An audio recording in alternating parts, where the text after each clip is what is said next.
You're listening to Where You Live with Gene Sullivan. Welcome back. This is Where You Live. I'm Gene Sullivan, broadcasting from the True North Painting Studios.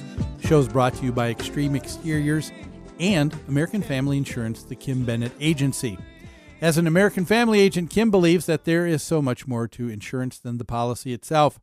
It's about providing you with dependable protection and services.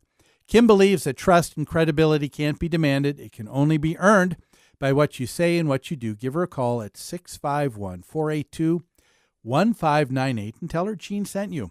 It's time now to hear from the Minnesota Multifamily Association. The MHA Minute is brought to you by Start to Finish Maintenance Contractors. Start to Finish provides 24-hour service for all your home and business maintenance needs.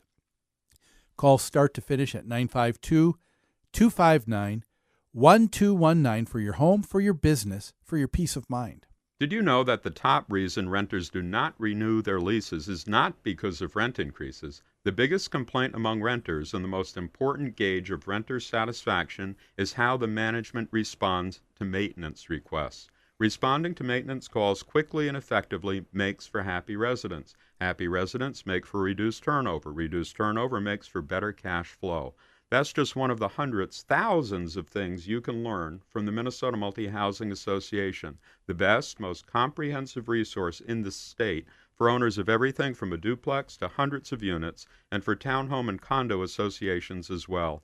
MHA holds 135 different classes each year for owners and on-site staff, including in-depth certification courses for maintenance and management professionals. In fact, the most widely recognized certifications for apartment industry professionals across the United States were designed right here in Minnesota by MHA. Find out more by visiting mmha.com. That's two M's, mmha.com. We're back with attorney Dan Greenstein with Bernick Lifts, and we're talking about this case that went before the Minnesota Court of Appeals with the Cedar Bluff Townhome Condominium Association and their insurance claim. They could not find a matching of the damaged siding from the insurance claim. The insurance company said, oh, well, this is close enough, and we think you can live with it. The association said, no, we don't think so. It went all the way to the appeals. And, Dan, you were just saying at the last break that it was very interesting that there is something that is involved that is important, an aspect here, and that is who has greater responsibility when writing a contract between two parties. Exactly right. The law in Minnesota, and I think in most states, is that where a contract is ambiguous and can have more than one meaning, it's interpreted against the party that drafted it in favor of the other party.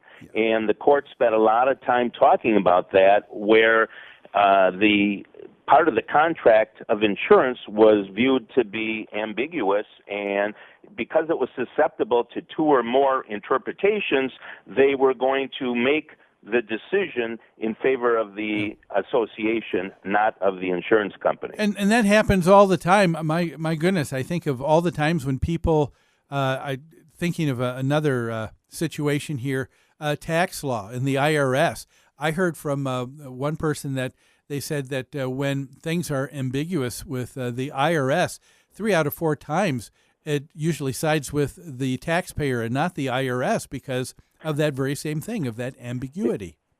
Exactly. And it applies in all areas of the law where you're trying to interpret some language and, you know, it's not tightly written, so it can have more than one meaning. Yeah.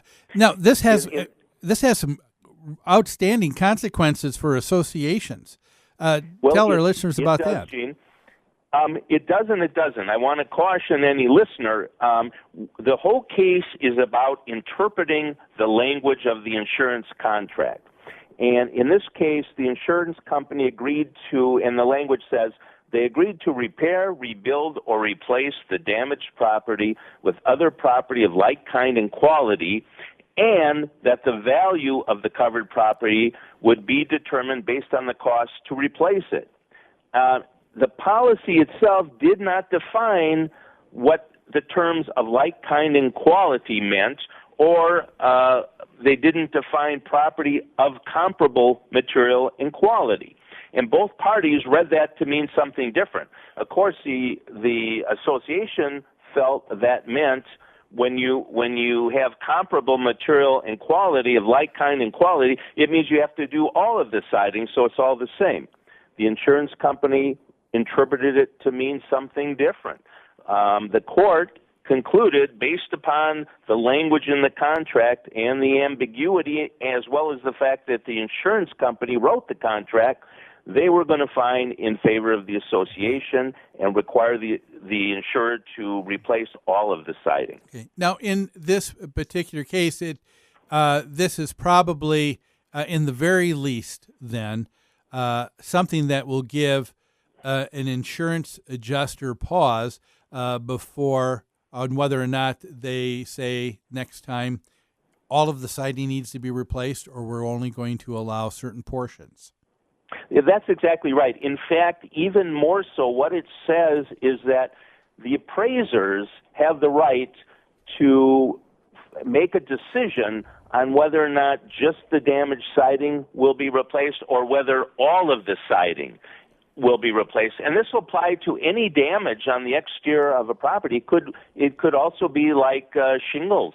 If the color of the same shingle is no longer available and you've got some damaged building areas, this could apply to that situation and require the insurer to replace all of the roofing shingles. Now, in this case, because at the Cedar Bluff, we're talking about the siding at the entire property. We're talking about a pretty big dollar amount number here, and because of that, the association felt it was worth their time, effort, and money to litigate. But if this were a smaller amount and you were dealing with one building, that wouldn't necessarily make it a financially feasible thing for an association to go ahead and push and litigate, don't you think? That's true. In this particular case, it doesn't mention the amount of money at stake, but it does say they had 20 buildings. And, we don't know if each building held 4, 5, 6 units, so it's really hard to say what the numbers would be like. But you're absolutely right. If you're a smaller association and your insurance company comes back and says, we disagree with you, we're only going to replace the exact siding that was damaged, and we don't care if the color doesn't match, it's expensive to go forward.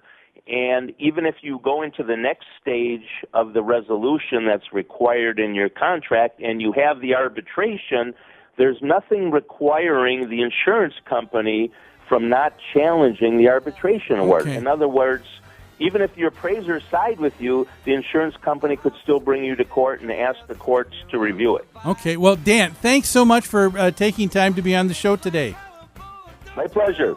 Folks, that was Dan Greenstein from Bernick Lifson. Great show, great stuff, great guests. Wow. And now you have a great rest of the weekend, everybody. Look forward to having you here next Saturday on Where You Live.